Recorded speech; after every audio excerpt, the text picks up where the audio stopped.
Hello and welcome to this week's edition of Dr. Bonnie Delivers, where I share some thought-provoking ideas, some stories gleaned from over 30 years of coaching and psychology experience, and where I also coach people live on an issue in their life.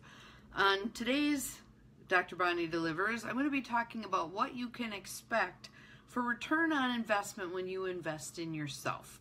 So, if you think that sounds interesting and you can think of someone who might be interested in our topic, please feel free to forward this or share this with them now while we're live. And also afterward, I'll put some things in the feed so that you can share this with them then at that point too.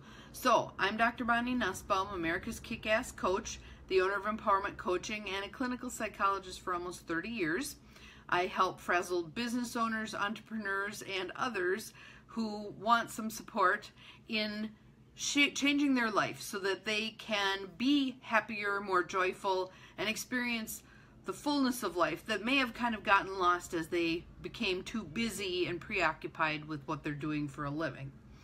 So, stick with me till the end also, and I'll talk about how you could qualify to be a coachee on this program. We pick a topic that is an issue for you, and we spend about a half an hour with me working with you live for free to help you over that hurdle and get things unstuck and moving. So, back to our topic for today, return on investment for investing in yourself. What do I mean by return on investment? Well, in terms of a financial term, return on investment means how much do you get back for what you put in. So if I invest $10 and a year later I get $100 back, that's a pretty good return on investment. If I invest my $10 and I get $1 back, that wasn't such a great investment, not such a great return on investment. So we're going to talk about that with regard to you, the returning on your investment when you invest in yourself, whether it's educational, whether it's support and time for you, whether it's growth opportunities, whatever it is, what kind of return on that investment are you going to get? What kind of brought this topic up today was I was talking with my friend Kayleen, and we were remarking about how many highly educated, very motivated, long-term successful people we're seeing struggling right now. It seems like more people are struggling with financial issues, with emotional issues, with spirituality than we've probably ever seen before. And we thought, what might be the purpose for that? Rather than thinking this is just happening willy-nilly, let's take a look at what might this be about. So we came up with this levels idea, and that right now what's happening is we're building up momentum to flip the levels. So let's talk about that. We're framing this as an opportunity. There's that old saying about the pessimist sees difficulty in every opportunity, and the optimist sees opportunity in every difficulty. Well, we're choosing to be optimistic about this and see these current struggles as opportunities in disguise. One way to frame this is perhaps people have been operating too much out of ego. What's in it for me? How does this make me look? How does this impact me? Etc. And perhaps it's time for more of us to step up to the level of operating out of love and faith. How does this serve others? How does this make me a good steward for humanity? So I've got some notes here, so I'm just so I keep on track, because I can talk for a long time on this stuff. So the basic gist is, because humanity has evolved to a current level, new opportunities are opening up. One of the things about those opportunities is oftentimes it's an opportunity to clear stuff that has been lurking below the surface, and I'll talk about that in a little minute. Some of you, if you high school class or college class in psychology, you may have heard about Maslow's hierarchy of needs. So we kind of took that idea and flipped it around a little bit Maslow's hierarchy of needs, basically he was saying, if you look at things as like a triangle, on the bottom of that triangle, his idea was you have to fill the lower needs first before you can move up. His rank order was you had the physiological needs first. You had to have food. You had to have clothing. The next level up was safety. So that would be shelter, that kind of thing. Next level up was love and a sense of belonging. The second one from the top was esteem, and the top one was self-actualization. And basically he said he didn't think too many people ever got to the point where they were self-actualized. Well, perhaps what's going on right now in our world is more people moving up to that self-actualized level, and we kind of came up with different terms for it, but the gist being that at the bottom we have physical needs. Again, the safety stuff, that kind of thing. Then there's emotional needs. We start adding in feelings, and we had to figure out how to manage those and deal with those, address those, rather than just swallowing them down, etc. Mental needs. We needed stimulation. We needed bigger thought process, etc. And then the top of it being spiritual needs. And until you get the bottom of that triangle solid, everything above it is kind of wobbly. So the more solid you can be at those lower levels, so for example, if someone is hungry or homeless, it's going to be really hard to ground that triangle and make it solid. So the idea that we thought through is as we move through all of these levels, we're getting closer to the top as a species, and the last vestiges of old stuckness, what I would call the isms, ageism, sexism, racism, etc., are really showing their dark underbelly right now so that we can clear them out of the way. The other thing that we thought might be occurring is, I don't know if any of you remember, they used to make these little pill containers. They were little round containers, and they had the cup built in. So you'd dump the pills out of it, and then you'd pull the sides up of the cup, and it went up into a little cup so you could have some water to take the pills with. We were thinking, what if our triangle was kind of like that? So it's, right now it's large on the bottom, moving up this way, and then it does a flip. We're in the process of doing this flip, and then all of the higher stuff collapses down into one level, and it's all spirit infused. So that everything that we do, think, feel, etc. now is infused with spirit. No longer the ego running the show out of fear, oh what if, Chicken Little, the sky falling, but more of I'm stepping forward in faith. Even though things are difficult right now, even though I'm not sure how I'm going to handle this, that, or the other thing, it's a willingness to step forward in faith, knowing that the resources you need will show up. And it may not be the resources that you expect to need. It may be different resources. Sometimes resources that serve that issue much better than anything that we could have thought of. So what happens then? Our thought was, then we lead our lives from this soul-driven, spirit-infused, strong, expansive place of being, rather than the ego-driven, fear-based, contracting stuff that's been going on for a long time.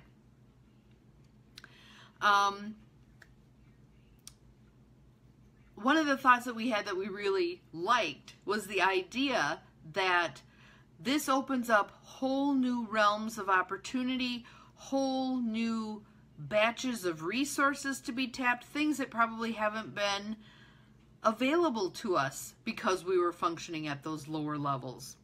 So back to our return on investment idea. When things get difficult, if we look back historically, when things get difficult and people contract in fear, oftentimes things go worse. If they can step forward in faith, oftentimes things go better. So, again, it's counterintuitive to what we would think things get difficult, we want to pull in, protect, etc.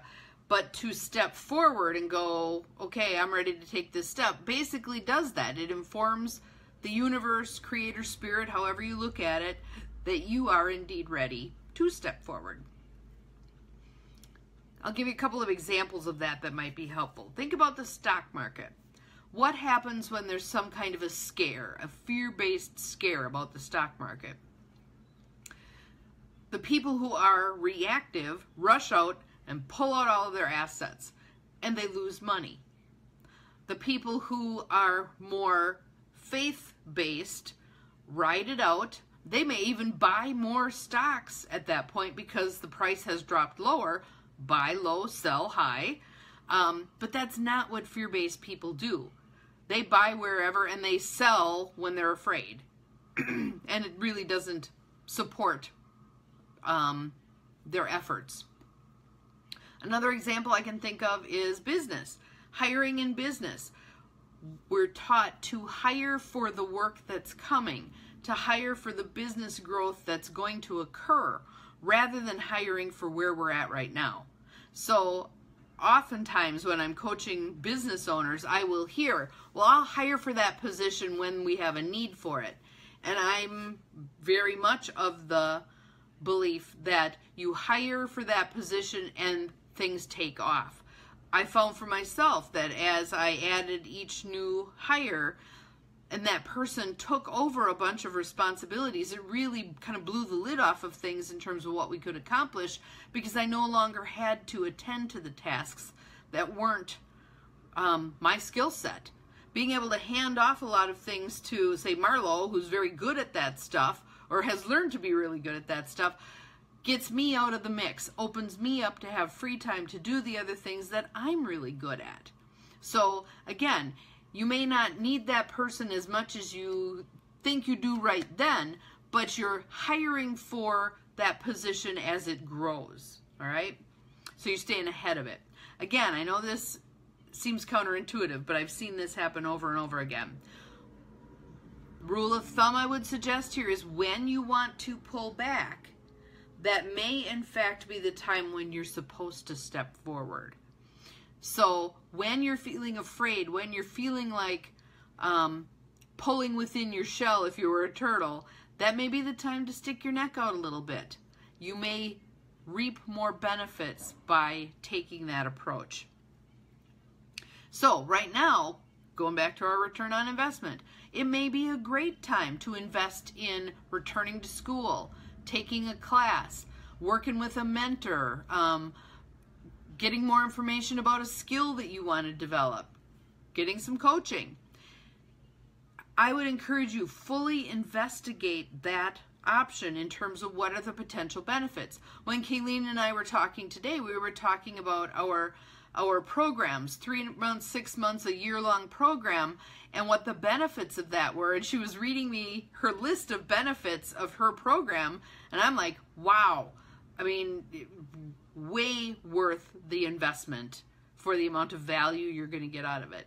And a lot of times with things like a coaching program, the value that you reap may not be totally tangible. Because a lot of times I'll have people say to me, well, why would I want to do coaching? I'm done with school. Coaching isn't so much about teaching you a step-by-step way of doing something. It's much more about helping you be who you're here to be, helping you figure out what's your bigger mission. If you're doing something that isn't all that satisfying, what are you here to do?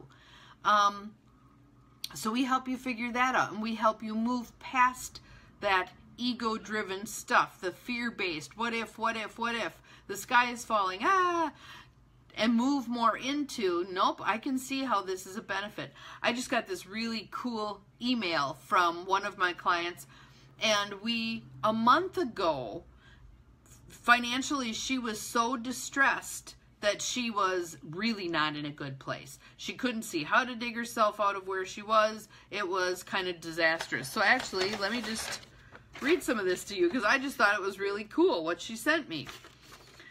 She said, Hi Bonnie, I am in the black by over $100 this month and I didn't have to be frustrated at all. I think that's a huge piece. I love my new budget. Thank you so much. And then she was talking about what she had all paid off and how she was going to be ahead on her budget. And she'd gone to meet with a new financial advisor, and she said, I was dreading it, but he was awesome. And she said he agreed that her credit card debt needed to be the #1 priority, which I had told her, and that she should not touch her Roth IRA, which I had told her. And he said, to tell you, you did a good job on the coaching, Coach. You did it all right. And I just kind of laughed.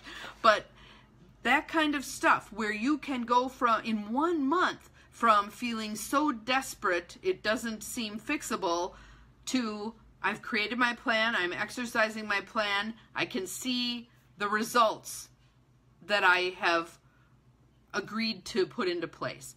It's so helpful to have someone who holds you accountable for that stuff.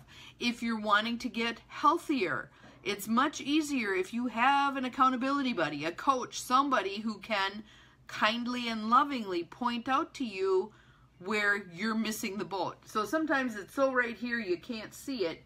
You need someone to help you back it up so that you can really get a look at it and make some changes and be accountable for those changes. So again, what I'm saying overall is the disconnections, the struggle, the fear-based stuff that's going on right now, I think is time limited. And I think it's serving the purpose to help many of us step into the shoes of what struggle feels like so that we can clear all of that negative energy and move into a place where things flow much more easily, come to fruition. If I had said to this person I was coaching, within a month you'll have a handle on it, she would have told me I was nuts.